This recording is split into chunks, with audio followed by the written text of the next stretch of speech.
Good afternoon, everybody. Good morning, good evening, wherever you may be tuning in from. I'm Don Fisher. I'm your host. Thank you for being here as we continue this interview series, Mom's Movement and Mindset, How to Break Through Resistance and Transform Your Body and Mind. Special guest today. I'm speaking with her for the first time. Super excited.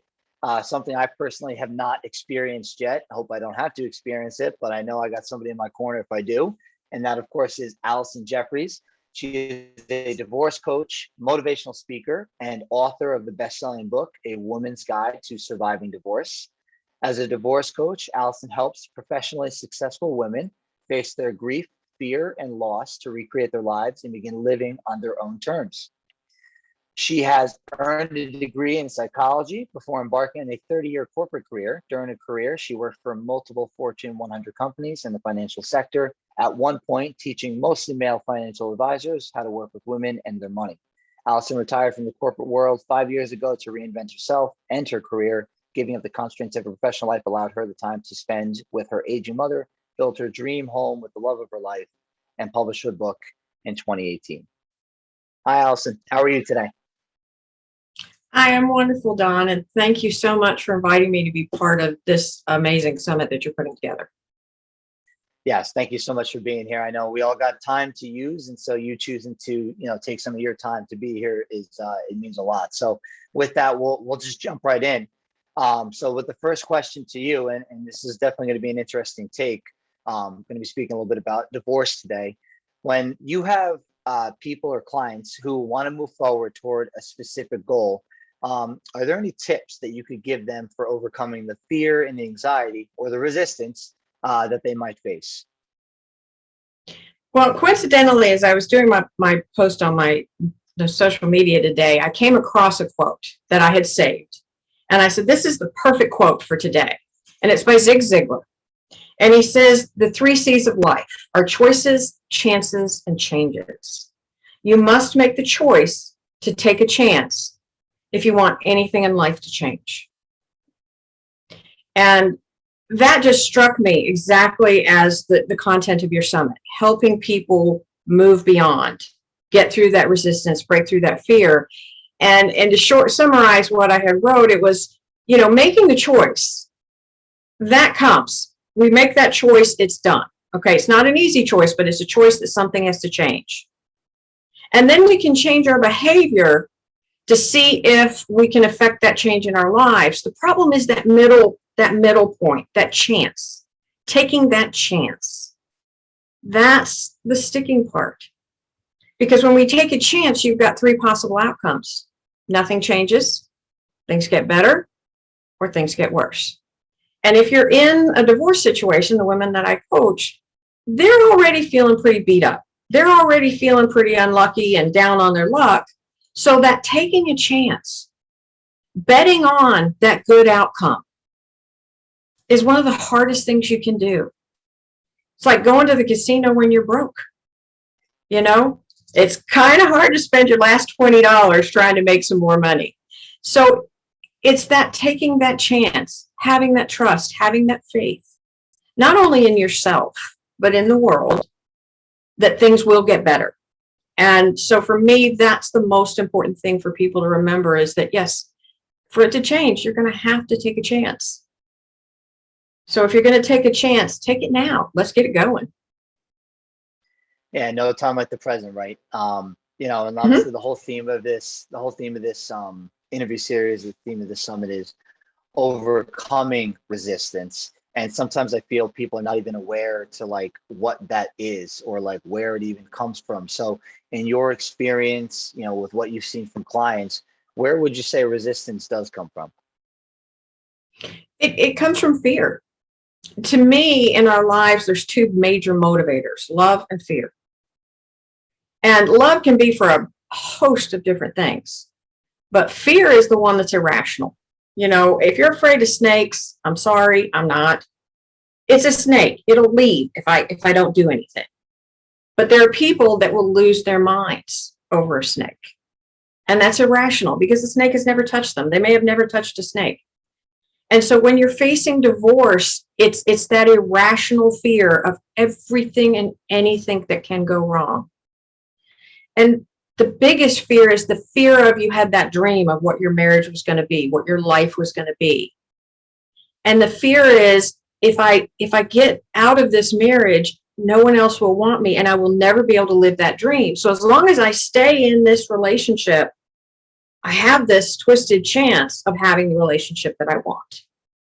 And the reality is, something has to change if the relationship isn't what you want. And it's either you, or it's him, or it's the circumstances. And when you're so afraid of changing any one of those three things, you're stuck. You're just stuck where you are and you can't get out of it. So it is fear.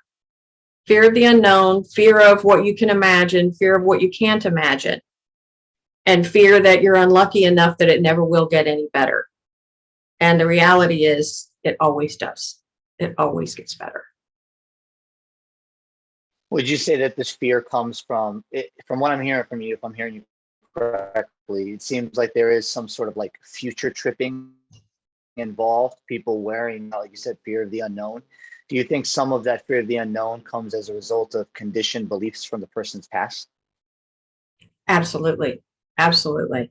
Every girl has been raised with her own personal hope chest. Back in the day, you had the big cedar chest and you spent your life making things and putting them in that chest for the day when you got married and you were prepared. And whether we do that today or not, we have that hope chest somewhere in here of what we want in our lives, for our children. And that includes our spouse. And that is where we focused our future on. And anything that can prevent you from being at that future creates the stumbling block. And 90% of the time, it's the fear of changing anything in that relationship. When, and in my book, I talk about this, and in my coaching, I talk about it. The work that we each need to do on ourselves if our marriage fails is the exact same work we should do if we want our marriage to work, if it's not working for us. And we don't realize that. And so after the divorce falls apart and we go through all of these changes and we find ourselves, we're the person we needed to be in the first place. But it's that fear of, if I change anything about myself or my behavior, I'm going to lose what little ground I've gained. And the problem is, you lost ground by not being yourself. Because as women, we want to make everyone happy. We want to make it work for everyone. And by the time we've been in a relationship that's not working very well for very long, we're twisted into a pretzel. And we don't even know who we are anymore. Yeah, that's pretty powerful. I mean, I feel like I'm hearing this theme time and time again as I've interviewed more and more women participating in this, where it's a lot of the change comes as a result of the work on ourselves, like as an individual, and not so much like, I don't know, maybe trying to change or make change for somebody else. Oh, you can't change someone else. That's impossible. Any woman that's ever had a child, from the moment they were born, learned you cannot change who they are. So how can you change anyone else? I mean, you have the most influence over your child and they are who they are. You can't change anyone else. All you can do is change your expectations, your boundaries, and what you will accept in life. And then the other person has the choice to conform to what you need and expect or not. Very simple, right? So simple, but yet sometimes people, it's not easy for them. So, I mean, and with that, right, not being easy, it seems kind of counterintuitive, right? Somebody wants to change, and a lot of times people, you put them up to a lie detector test and they would pass with flying colors. They want to change. So why is it that if somebody wants to change, they want nothing more than to change, they'll still experience this resistance with changing? It comes to that chance. It comes to that chance. When you're going through life and things are not working, believing that making a change, a choice that creates a change, is going to work out for the better, it's like buying a lotto ticket. I mean, I don't know how many people buy a lotto ticket, and if they're like me, I have a blast spending the money in my mind. I mean, that's fun. but there's no expectation whatsoever I'll really ever have that money. And it's the same thing with this. You make that choice. You want your relationship to be better with or without this person. You want your life to be better. But what are your chances? What are your chances if you walk out that it's going to be better without them? What are the chances if they walk out on you and you can't get them back that life's going to be better? And it's that sense of, status quo. As people, we live in the status quo. We fight to keep where we are because that's what we know. That's safety. And any change changes that horizon of safety for you, and then you're chasing it again. And so it's that status quo and that need for safety that prevents us from stepping out. And my favorite quote is a friend of mine one day, as we were talking, and 37 years of marriage, miserable. First it was God doesn't believe in divorce. And I'm like, well, let's get through that because God wants you to be happy, wants him to be happy too. And she says, but how can I walk out on 37 years of marriage? And I said, I don't know. But ask me 5 years from now, and you're going to be asking me how you walk out on 43 years of a bad marriage. These are your choices. Going back to the choice. So let's get a little bit more, I guess, tailored here to deal with. If you could just maybe give some examples of resistance that you've witnessed from clients or potential clients that you've worked with in your career, at least until now. The easiest one is I have an online group for women going through divorce because that's my give back. I want to be able to help women. Not everybody can afford a coach. Not everybody needs a coach. Maybe they just need a little direction. And so every Wednesday night we have a wine and women call, and we all get on there and share what's going on and talk. And every now and again I get to break in and ask a question. And in this group are women whose husbands left them, women who left their husbands, women who was mutual, amicable, not amicable. And I said, we've got a new member on the call. If there was anything you could do differently, what would it be? Every woman said the same thing. I would have made the change sooner. Even if he left her, it would have been embracing the fact that this was a golden opportunity to reinvent herself. And for those that left, it was the regret of the time that they and their family struggled with this inevitable change. And that was the number one comment. They all said, I just wish I'd done it sooner. And whether you leave or he leaves, there's a problem in the marriage. Things aren't going well.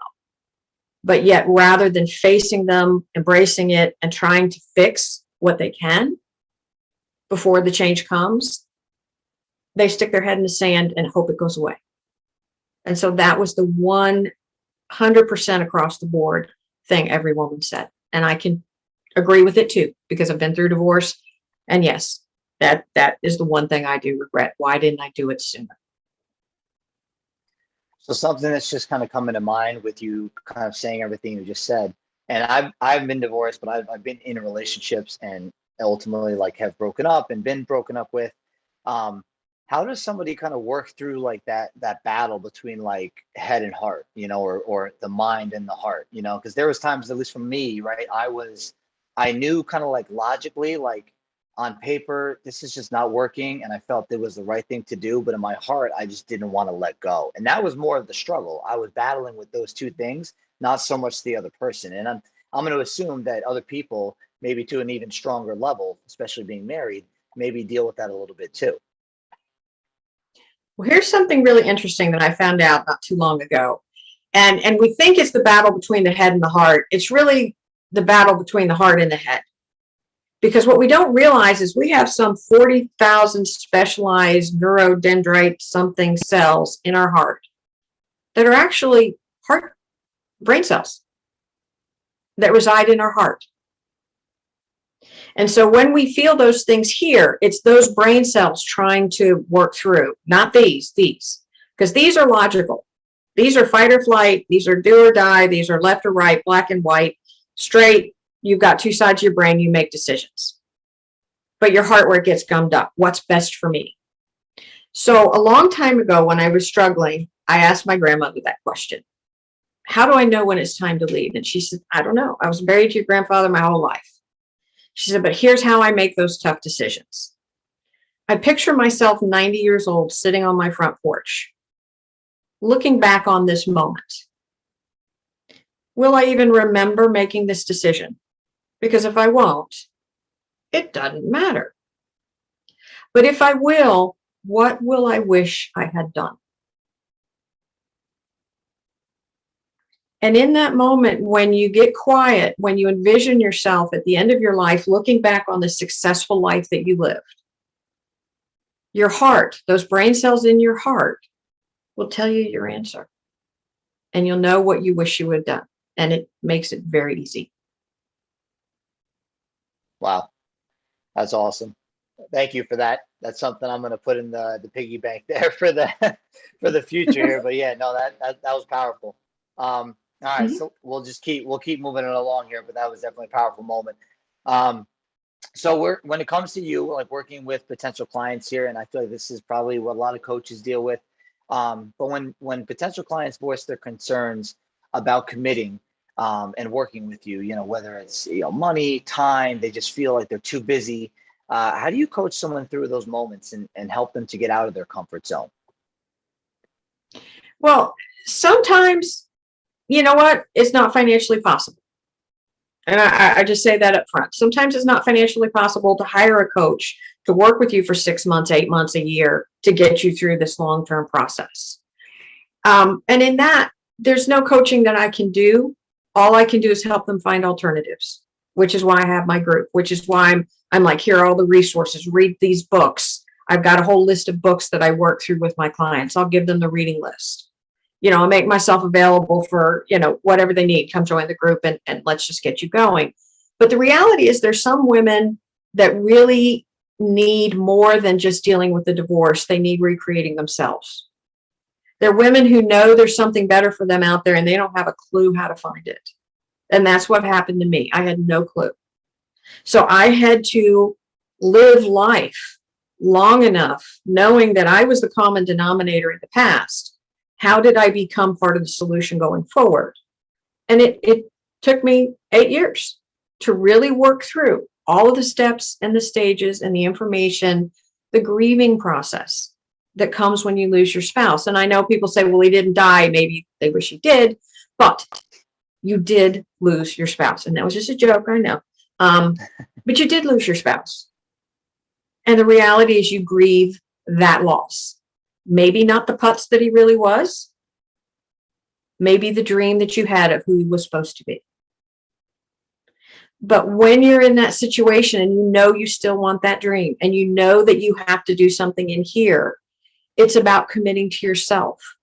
And the problem with women is they do not know their own self-worth. They don't think they're worth it. They don't think they can be fixed. They don't think they can be helped. They don't think they can do better. And so by helping a woman understand that she may not realize it today, but that she has tremendous worth.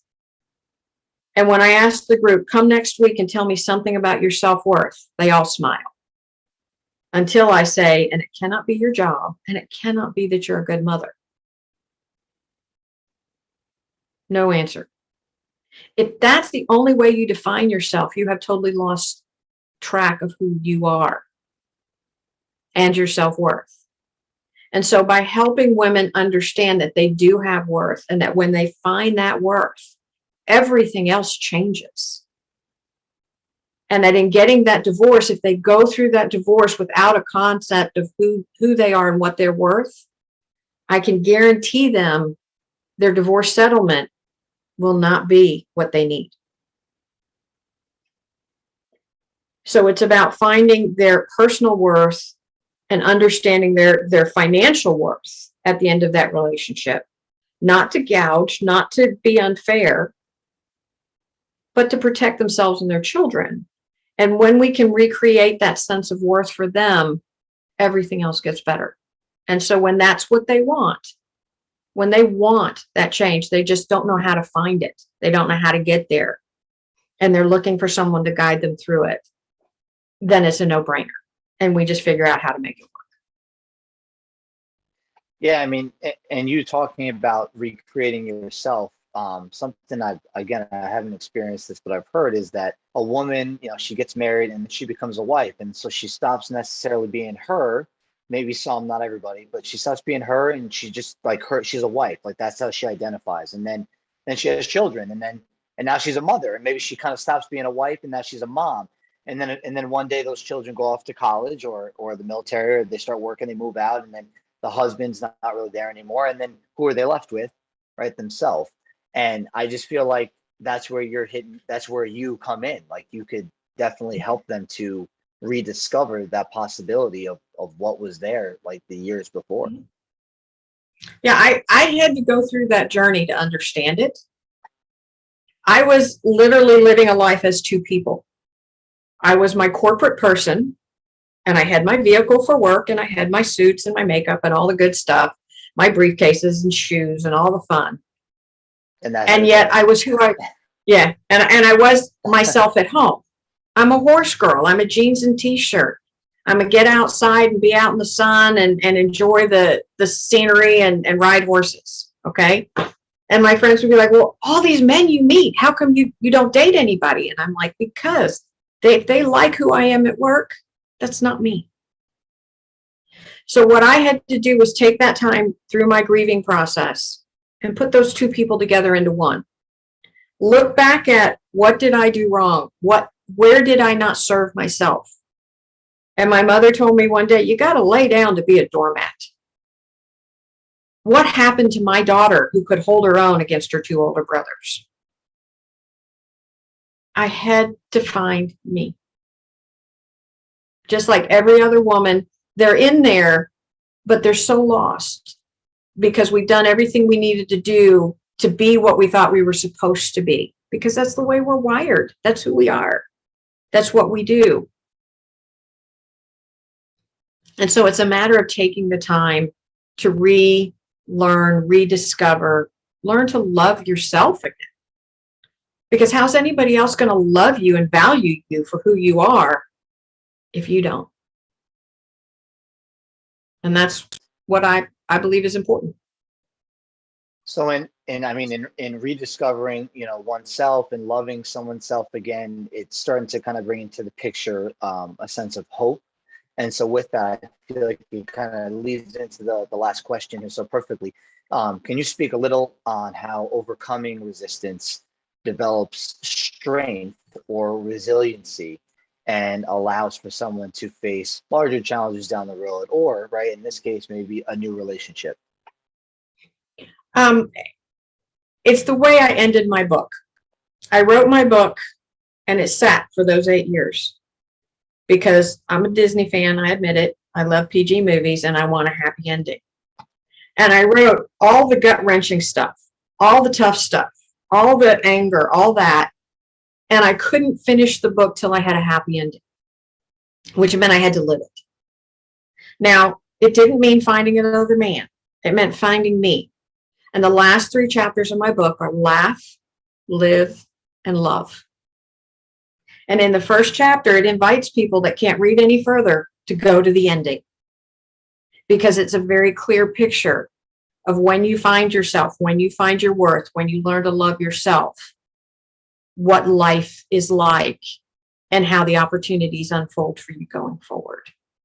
And so it's not just confined to your relationships when you find your self-worth, when you find your value, when you find yourself and like yourself, your job gets better. Your family relationships get better. Your friendships get better. Everything changes. And, I'm in my call, and just last night we had a call and we were talking about, I'm getting it, I decided after brain surgery that I don't need to get A's in my nursing courses. I just need to do my best. I'm happier with myself. And I told her, I said, you just got an A+ on the self-worth score, where before she struggled for A+ in her nursing career because that's who she was. And now she knows who she is. And then another girl popped on the call and was talking about where she was and how she had reinvented herself and had a real estate career and was loving life, never looked better. And it's like, and you get an A+ too. So in getting past the grief and getting past the trauma of losing your spouse and your life, you find someone that is far more amazing than you ever knew possible. And it changes everything. It changes everything for that woman going forward from then on, because she knows how to set boundaries that work for her. She can take down the walls that she built as a protection source and put up healthy boundaries and be able to navigate what other people do without having to fall apart or cringe or make big decisions, because it becomes very easy, because the boundaries become your decision-making process. I got you. That is so powerful. Allison Jeffereys, thank you so much for taking time again out of your day today. Everyone watching at home, again, this is Mom's Movement and Mindset, how to break through resistance and transform your body and mind. Allison, I really cannot say it enough. Thank you so much for being here and offering all the awesome and incredible insight that you offered today. Thank you, Don. I appreciate it.